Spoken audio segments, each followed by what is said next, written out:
Hello friends, मैं ज्योति हूँ और आप सभी का मेरे इस यूट्यूब चैनल पर स्वागत है। फ्रेंड्स, आज की इस वीडियो में हम एमपीएससी 7 की जो बुक है उसके 14 चैप्टर मजदूर आंदोलन के बारे में बात करेंगे। ठीक है फ्रेंड्स, हमने क्या है जो 13 चैप्टर थे इस बुक के, जो 13 चैप्टर है वो मैंने आपके कंप्लीट कर दिए हैं।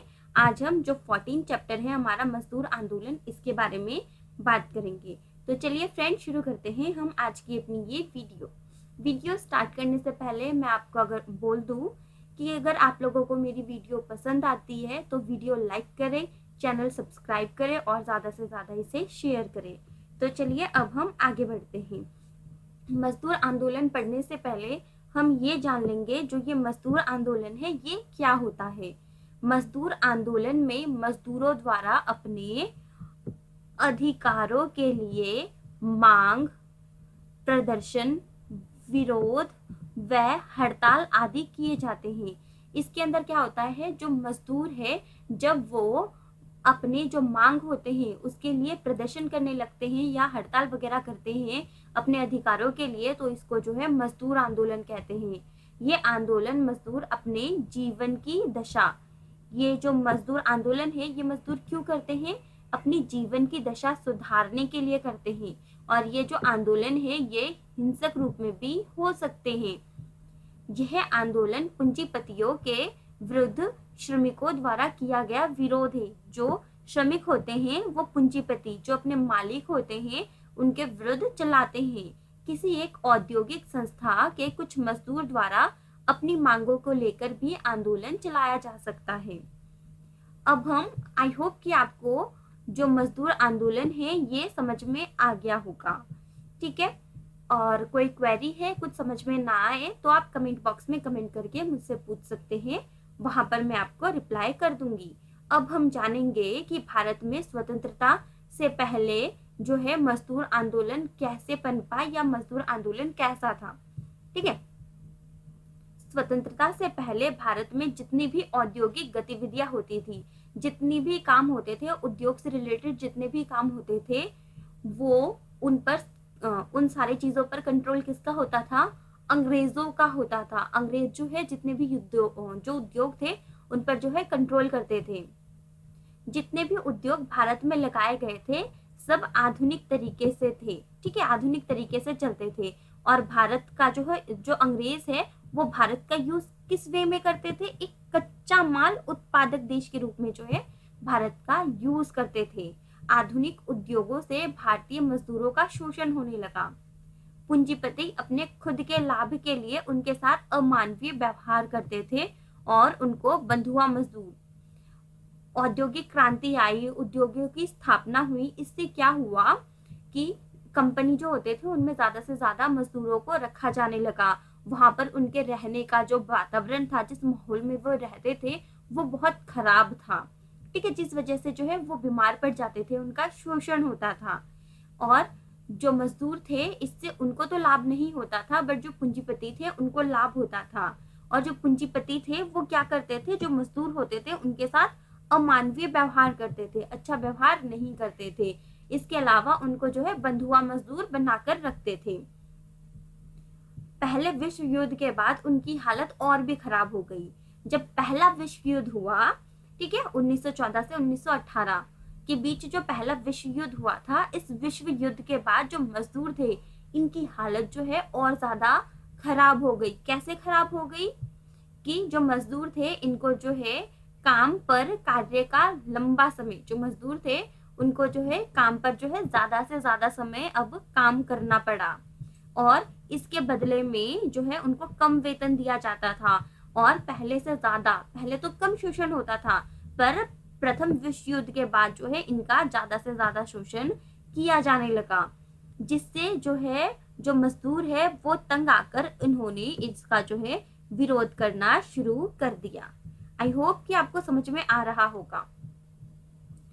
पहले विश्व युद्ध के पहले भी भारत में जो पहला विश्व युद्ध हुआ था, इस पहले विश्व युद्ध से पहले जो भारत के मजदूर थे उन्होंने कई बार जो है अपना विरोध प्रदर्शन किया था। उनके साथ जो बुरा व्यवहार किया जाता था इसके विरोध में उन्होंने जो है प्रदर्शन किया था। पर जो मालिक होते थे उन्होंने क्या किया, जो मालिक होते थे वो इनके प्रदर्शनों को जो है, इनके आंदोलन को जो है बलपूर्वक जो है दबा देते थे। मजदूर अपने अधिकारों के लिए जो है मुख्य प्रदर्शन, हड़ताल और व्यक्तिगत विरोध आदि करते थे। मजदूर अपने आंदोलन चलाते तो थे पर व्यापक स्तर पर नहीं हो पाता था। स्वतंत्रता से पहले जितने भी मजदूर आंदोलन हुए या जितने भी मजदूरों ने जो है आंदोलन किया, वो क्या करते थे कि उनकी जितनी जरूरत होती थी उतने टाइम तक के लिए जो है वो आंदोलन होता था, या कोई अगर संस्था बनती थी उस टाइम तक के लिए ही होती थी। ठीक है, उससे ज्यादा फिर कुछ नहीं होता था, आंदोलन उठते थे, समाप्त हो जाते थे, और जो मालिक होते थे या तो उसको दबा देते थे। ठीक है, और जो मजदूर आंदोलन है इसको चलाने के लिए जो है कोई ऐसी संस्था नहीं थी। ठीक है, ऐसा कोई संघ उस टाइम पे निर्मित नहीं था जो मजदूर आंदोलन को जो है पूरे भारत के लेवल पर ले जाए। ठीक है, व्यापक रूप दे सके, ये मैंने आपको बता दिया। इस दिशा में 1890 में एनएम लोखंडे ने कदम उठाया। ठीक है, और मुंबई मिल हैंड एसोसिएशन की स्थापना की। ठीक है, इसकी स्थापना की कब की? 1890 में। किसने की? एमएन लोखंडे ने। ठीक है, भारत में श्रमिक संघों की स्थापना उपनिवेशिक काल तथा अर्ध विकसित अर्थव्यवस्था के अंतर्गत होने लगी थी। ये जो श्रमिक संघ है, जैसे कि मैंने आपको बताया, जो श्रमिक थे वो स्वतंत्रता से पहले ही जो है अपने संघ बनाने लगे थे, अपने लिए जो है आंदोलन करने लगे थे। तो इनकी जो पृष्ठभूमि है, जो मजदूर संघ है, इनकी जो पृष्ठभूमि है ये उपनिवेशिक जो काल था उस टाइम पर जो है विकसित होने लगी थी। ठीक है, पहले विश्व युद्ध के बाद आई औद्योगिक मंदी के कारण मजदूरों का शोषण होने लगा। जो प्रथम विश्व युद्ध हुआ था इसकी वजह से जो है औद्योगिक मंदी आ गई थी, और ऐसे टाइम पे जो मजदूर थे इनका जो है जोर शोर से जो है शोषण होने लगा था, जिससे मजदूर संघ के जन्म में सहायता मिली। ठीक है, अगर जो मजदूर है उनका बार बार शोषण किया जाएगा अंग्रेजों द्वारा, तो वो क्या करेंगे? उसके खिलाफ जो है आवाज उठाएंगे, और जैसे ही उनका शोषण होने लगा तो ऐसी जो स्थिति है इससे तंग होकर उन्होंने क्या है आंदोलन करना स्टार्ट किया। आंदोलन किया उन्होंने तो क्या हुआ, धीरे धीरे जो है उनके लिए जो है संघों की स्थापना होने लगी। तो जो संघ है, मजदूर संघ है, इनके जन्म की पृष्ठभूमि जो है इसी टाइम पे जो है बनने लगी थी।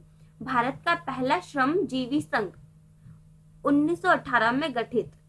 ये जो मद्रास लेबर यूनियन है इसको हम भारत का प्रथम श्रमजीवी संघ बोल सकते हैं, जो कि 1918 में गठित हुआ था, जिसकी स्थापना में एनी बेसेंट और वीपी बाडिया का योगदान जो है महत्वपूर्ण है।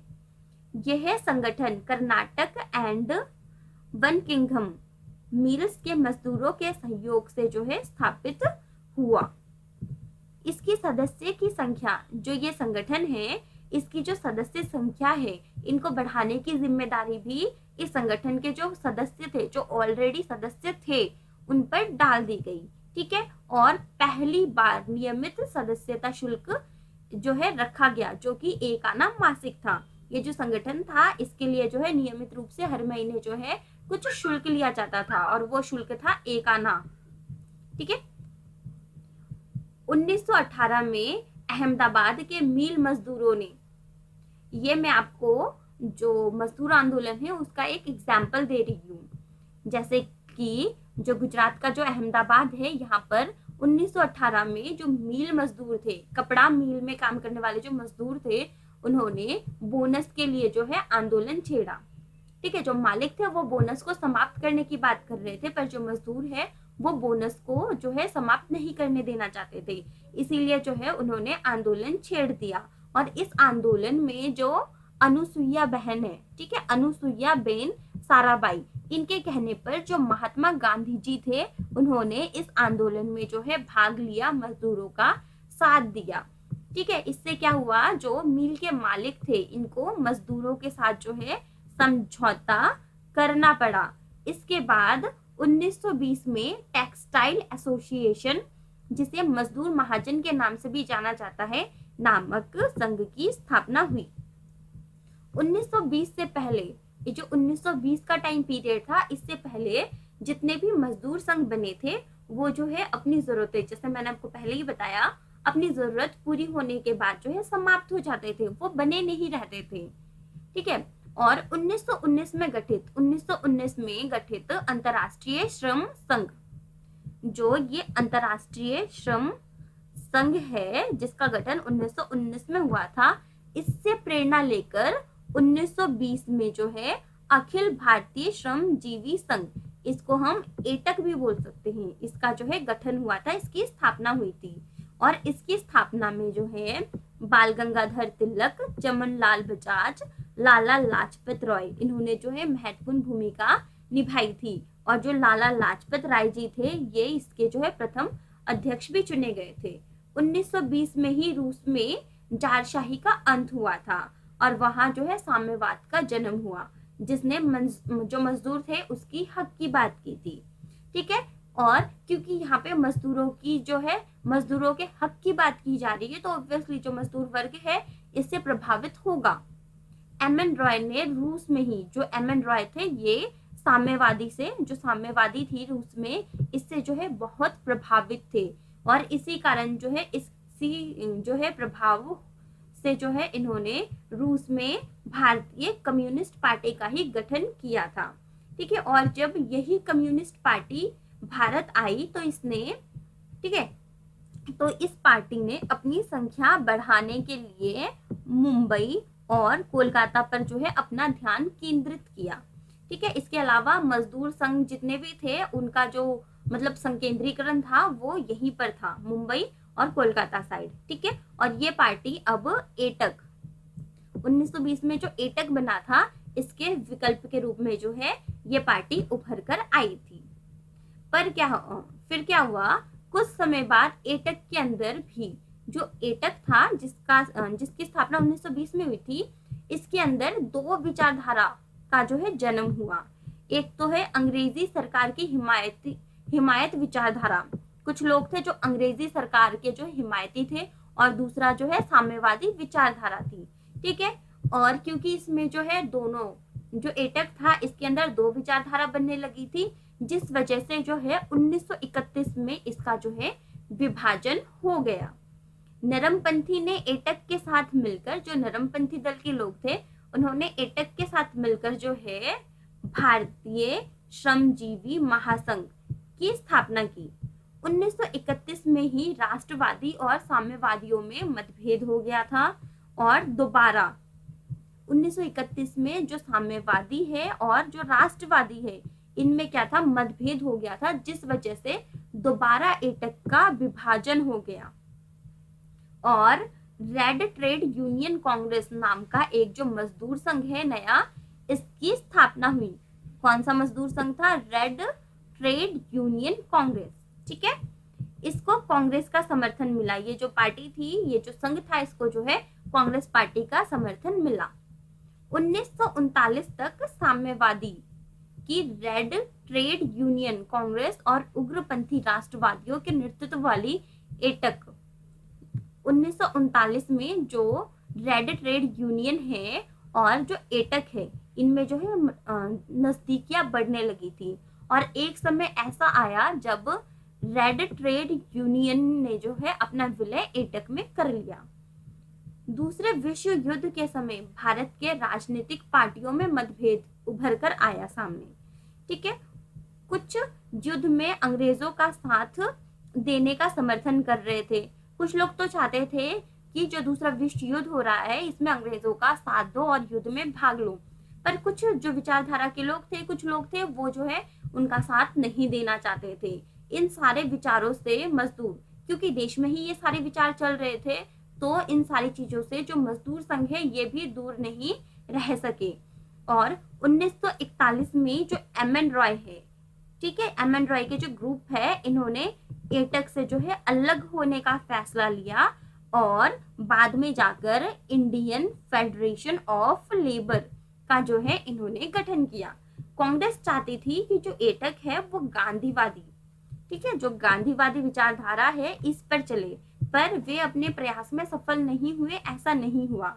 और अंत में 1947 में भारतीय राष्ट्रीय कांग्रेस श्रमजीवी संघ, 1947 में भारतीय राष्ट्रीय श्रमजीवी संघ कांग्रेस की स्थापना हुई। इसके बाद हिंद मजदूर पंचायत 1952 में जो है जनसंघ, 1955 में भारतीय मजदूर संघ आदि का गठन हुआ। ये कुछ मजदूर संगठन है जिनका जो है गठन हुआ था स्वतंत्रता से पहले में, और कुछ का स्वतंत्रता के बाद। डेट मैंने आपको जो है मेंशन कर दी है, आप देख लीजिएगा। उसके बाद ये तो हमने देखा कि जो स्वतंत्रता है इससे पहले मजदूर संगठन, मतलब कितने मजदूर संघ थे और कैसे कैसे उनका जो है निर्माण हुआ। अब हम देखेंगे आजादी के जो बाद है तब मजदूर संघ का जो प्रकृति थी वो कैसी थी। ठीक है, आजादी के बाद मजदूर संघ भारतीय मजदूर आंदोलन, ठीक है, जो मजदूर संघ था, जितने भी मजदूर संघ बने थे इन्होंने जो है भारतीय मजदूर आंदोलन, जो मजदूर आंदोलन थे इनको बढ़ावा देने में या फिर मजदूर जो आंदोलन है इनका साथ देने में, मतलब कभी पीछे नहीं हटे, इनका साथ दिया। ठीक है, इसके अलावा आर्थिक मंदी के दौर में मजदूर, जब आर्थिक मंदी आई तो मजदूरों की स्थिति बहुत खराब हो गई। मंदी से वे लोग बेरोजगार हो गए और उनकी जो आर्थिक स्थिति है वो बहुत बुरी हो गई थी, जिसका समाधान जितने भी पुराने मजदूर संघ थे इनके पास नहीं था। इसी बीच क्या हुआ था, महाराष्ट्र में जो है शिवसेना का गठन हुआ। और इस राजनीतिक पार्टी, ये जो शिवसेना है ये एक राजनीतिक पार्टी है। इसी राजनीतिक पार्टी ने जो इन्होंने क्या किया, एक मजदूर संघ की स्थापना की जिसका नाम कामगार सेना रखा। ठीक है, इस संघ ने मजदूरों को आर्थिक, जो ये कामगार सेना थी इसने मजदूर जो संघ थे इनको जो है आर्थिक मंदी से तो निकाल लिया, पर इन्होंने जो है, इस संघ ने जो है मजदूरों के बीच में जो है दूरी बढ़ाने में महत्वपूर्ण भूमिका निभाई।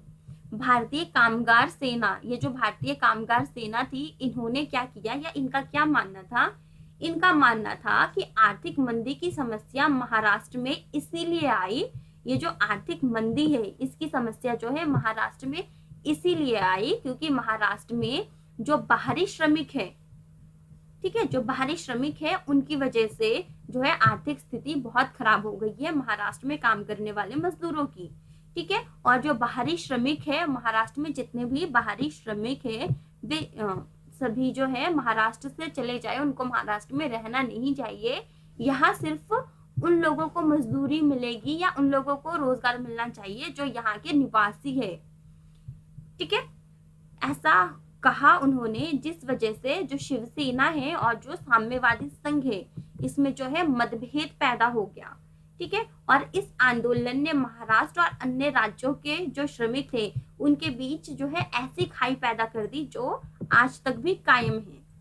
1980 के बाद मजदूर संघों में सामाजिक कार्यकर्ता, जो सोशल वर्कर थे, 1980 के बाद जो है सोशल वर्कर जो है इसमें आकर जो है जुड़ने लगे। ठीक है, जिस वजह से इनका जो आंदोलन है वो और सफल होने लगा। आजादी के बाद एक चीज और है, जो ये श्रमिक आंदोलन है, आजादी के बाद श्रमिक आंदोलन से एक और नया वर्ग जुड़ गया और वो वर्ग था कृषक श्रमिक वर्ग। तो जो हमारा पिछला चैप्टर था, ठीक है, उसमें हमने कृषक जो श्रमिक वर्ग था या जो कृषक आंदोलन था उसी के बारे में बात की थी। तो इस चैप्टर में जो है इसके बारे में हम ज्यादा बात नहीं करेंगे। आई होप कि आपको समझ में आ गया होगा। वीडियो को आप 2 बार देखेंगे तो चीजें जो है आपको अच्छे से समझ में आ जाएगी। तो हमारा जो चैप्टर है 14 मजदूर आंदोलन, ये जो है यहीं पर समाप्त होता है। आपको अगर कोई क्वेरी है तो कमेंट बॉक्स में कमेंट करके मुझसे पूछ सकते हैं, मैं आपको वहां पर रिप्लाई कर दूंगी। और आपको मेरी वीडियो पसंद आती है तो इसको ज़्यादा से ज़्यादा लाइक करें, ज़्यादा से ज़्यादा शेयर करें और चैनल को सब्सक्राइब करें। आपने मेरी वीडियो यहाँ तक देखी उसके लिए आप सबका बहुत बहुत धन्यवाद। Thank you.